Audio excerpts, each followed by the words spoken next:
paisanos que han fracasado allá en el desierto de Phoenix, Arizona. Y no se me agüiten, compas, puro para adelante. Voy a cantar un corrido de mi historia verdadera, lo que a mí me sucedió para cruzar la frontera.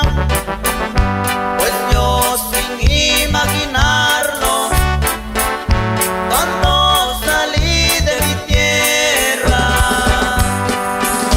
febrero del 2007, cuando yo di mi salida a los Estados Unidos, dejé sola a mi familia, mas no me puse a pensar el riesgo que corre a mi vida. Cuando entramos al desierto, a la hora de oscurecer, pues yo siguiendo al coyote para no irme a perder.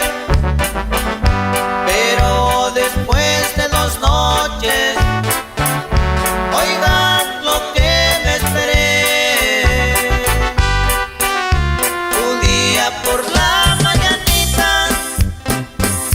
el guía nos abandonó. Él se fue para otro lado, quién sabe a dónde durmió.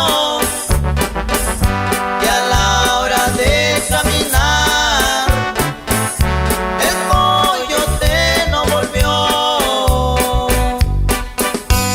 Y también quiero saludar a mis compadres allá en Piedra Grande, en Sotepec, especialmente para el señor Cristiano Merino, Salomón Merino y al señor Elpidio Hernández. ¡Ánimo, compadre!